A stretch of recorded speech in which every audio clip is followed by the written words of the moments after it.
Good evening. Welcome back to Answers on Eschatology. My name is Dan Derry, and I'm the president of the Institute of Fulfilled Eschatology. Hey, I hope you all had a great weekend. Mine was very productive, but very exhausting.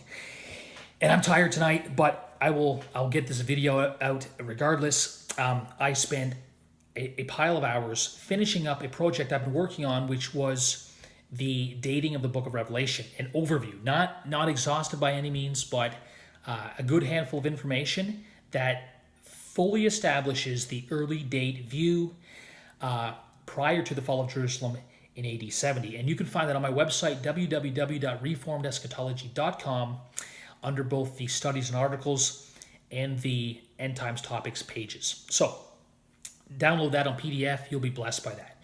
Back to Matthew 24, and I want to share some thoughts on verse 35 and the phrase, passing away of heaven and earth. Let me read the text. We'll jump in here. Matthew 24, I'm going to read verses 34 and 35.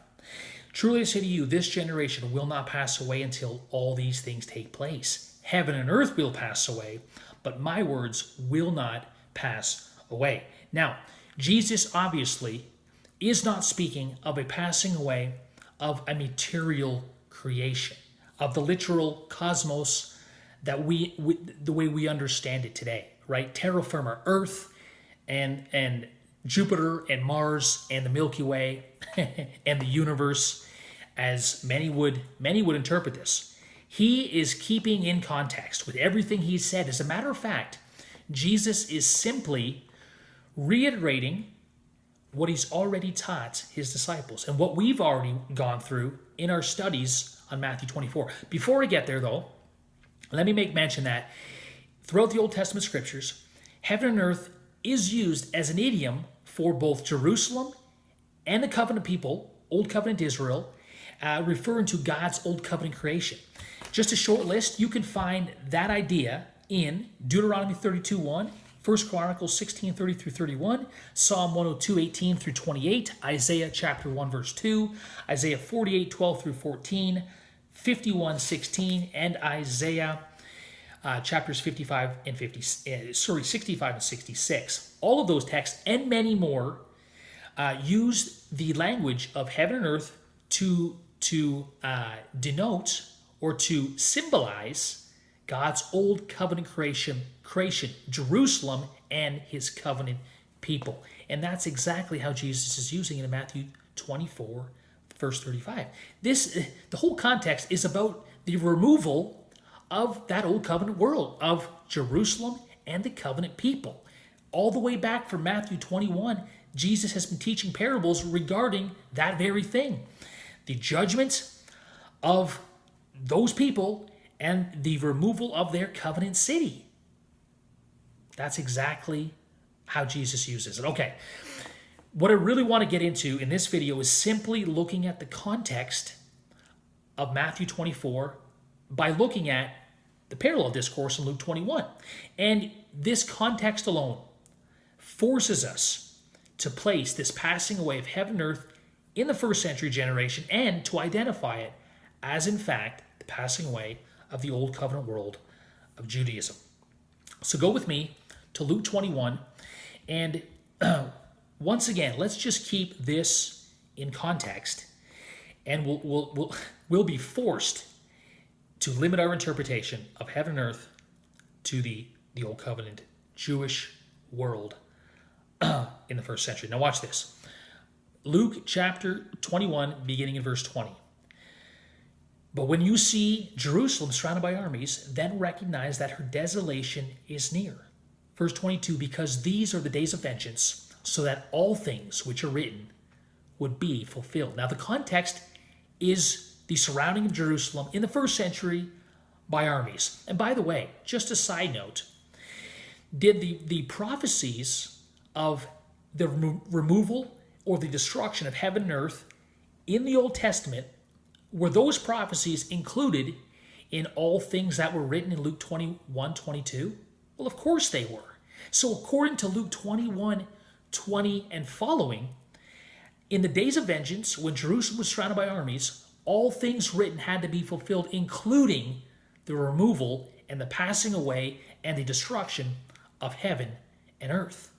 That's exactly why Jesus places it in the context of his generation in Matthew 24:34 and the parallel text. But anyways, just a side note, the context here in Luke 21, once again, is the destruction of first century Jerusalem and the temple. Now watch this. Let's go on.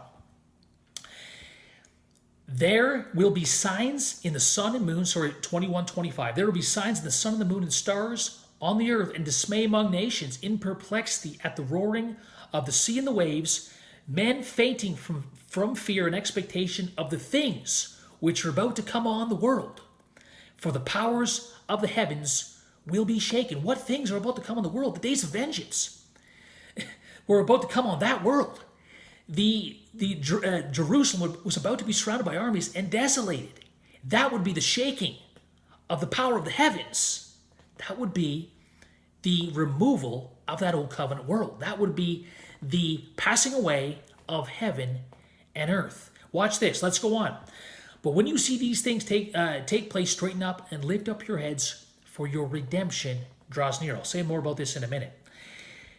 31, so you also, when you see these things happening, what? Jerusalem surrounded by armies in the days of vengeance, recognize that the kingdom of God is near. Truly I say to you, this generation will not pass away until all these things take place. Heaven and earth will pass away, but my words will not pass away. Now watch this context, but be on guard so that your hearts will not be weighted down with dissipation and drunkenness and the worries of life. And that day, what day? The passing away of heaven and earth. And that day will not come upon you suddenly like a trap. How would the passing away of heaven and earth come upon them suddenly if it is the removal of the cosmos? Because it was the removal of the old covenant world when Jerusalem was surrounded by armies in the day of the Lord's vengeance. But watch this. This gets even better. For it will come upon all those who dwell on the face of the earth. But keep on the alert at all times, praying that you may have strength to escape all these things. What things? The passing away of heaven and earth that are about to take place, and to stand before the Son of Man. Did Jesus just tell his disciples, pray that they might escape the passing away of heaven and earth that was about to take place? How is that possible if it hasn't even yet happened in our day, and it's the removal of everything in the created universe? Well, that's because it's not. They would, through prayer, through discerning the signs of the times, they would be able to escape those things that were coming upon the world. That was the passing away of heaven and earth. That was Jerusalem surrounded by armies. That was the days of vengeance upon God's covenant people in the destruction and removal of their old covenant world. Heaven and earth, Judaism, that old covenant creation. And listen, in that day, according to Jesus, when those things were about to take place, when heaven and earth was about to take place, the kingdom of heaven had drawn near. Their redemption was at hand.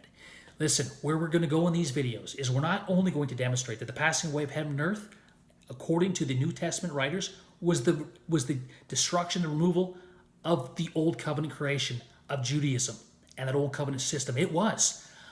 But the passing away of heaven and earth gave way to a new creation, to a new heaven and earth, to the everlasting kingdom of God, which replaced the old covenant kingdom. That old covenant manifestation of God's kingdom was replaced with the new covenant world of Jesus Christ, the eternal kingdom wherein dwells righteousness. We'll get to that next time on Answers on Eschatology. Bye for now.